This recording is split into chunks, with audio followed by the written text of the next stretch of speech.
Welcome to TopperHQ, our own study hub. In this explainer, we're digging deep, and I mean literally, into the epic story of the energy that powers our world. From ancient forests to the fuel in our cars, we're going to uncover the incredible journey of fossil fuels. So, let me ask you this. How does a forest that's 300 million years old power the phone in your hand right now? It sounds like a crazy riddle, right? A forest that existed way before the dinosaurs has something to do with you watching this? Well, that's the incredible story we're going to unravel today. To get to the answer, we first have to understand the basics of where our energy even comes from. So let's start by looking at Earth's buried treasures, the two main types of natural resources we rely on every single day. Okay, so you can basically split our planet's resources into two big buckets. On one side, you've got the inexhaustible stuff, things like sunlight and air, that for all practical purposes are unlimited. But on the other side, that's where we find the exhaustible resources. These are finite. They can and they will run out. And that's exactly where we find our focus today, fossil fuels. So what exactly are they? You know, fossil fuels aren't just some random rocks or liquids we dig up. They're actually a form of super concentrated stored energy. Think of them as the remnants of ancient life, plants and animals, that have been transformed over millions and millions of years into a kind of natural high-powered battery. All right, let's start our journey with the first, and maybe the most famous of these treasures, coal. Now, this isn't just a story about a black rock. It's the story of how a vast, prehistoric forest became the fuel that literally powered the Industrial Revolution. I want you to picture the Earth 300 million years ago.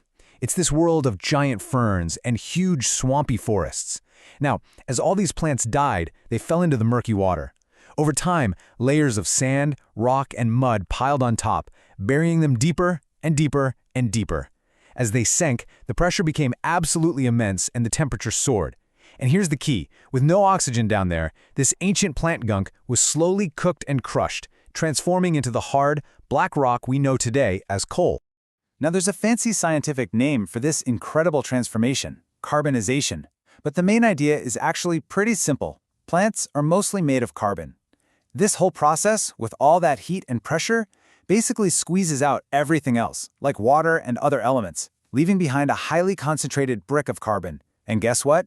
That concentrated carbon is pure, stored energy. And as you can see here, not all coal is created equal.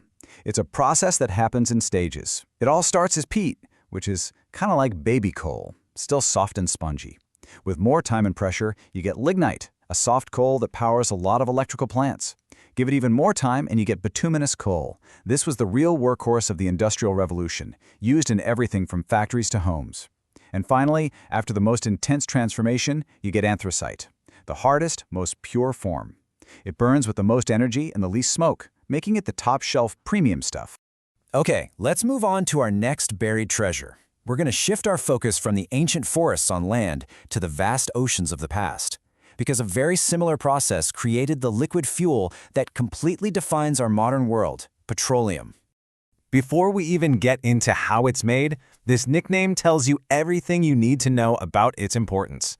Petroleum, or crude oil, is the lifeblood of our modern transportation and so many of our industries. It really, truly is black gold. Now, the process for making petroleum is surprisingly similar to coal, but with one huge difference. Instead of giant forests, the story starts with tiny little marine organisms, plankton. Millions of years ago, as these creatures died, they sank to the bottom of the ocean. And just like with coal, they got buried under layers and layers of sediment. Under all that intense heat and pressure, and again, with no oxygen, their organic matter transformed, but this time not into a solid rock, but into a thick, dark liquid, petroleum.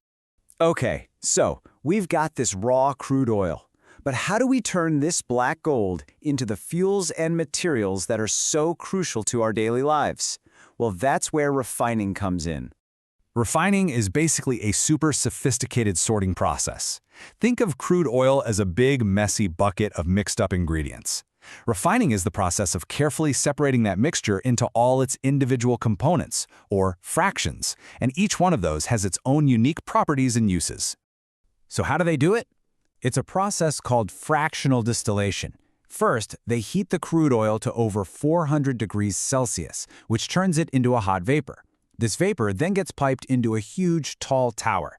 Now, this tower has a neat trick. It's super hot at the bottom and gets cooler and cooler as you go up. As the hot vapor rises, it starts to cool down, and different parts of the vapor turn back into liquid at different temperatures. The heavy stuff, like bitumen for roads, condenses way down at the bottom where it's still hot. The lighter stuff, like petroleum gas, rises all the way to the cool top before it condenses. Each one is then collected on special trays at its own specific level. Pretty clever, huh? And the result of all that sorting is just astonishing. I mean, look at this. From that one single raw material, we get the fuels that power our cars, planes, and ships. We get the gas we cook with, but it goes so much further. Plastics, polyester fabrics, detergents, paints, fertilizers, even the wax for candles and the stuff they use to pave roads. Our world is literally built from this stuff. This incredible usefulness, though, brings us to the great dilemma of our time.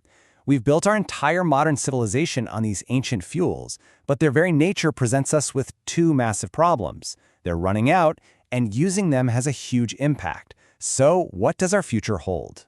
Here it is, the core of the problem, laid out as simply as possible. It took hundreds of millions of years for geology to create these resources. At the rate we're using them, we could burn through what we know is left in just a few hundred years. It's like we're spending a million-year inheritance in just one weekend. We are consuming this ancient gift at a truly staggering pace.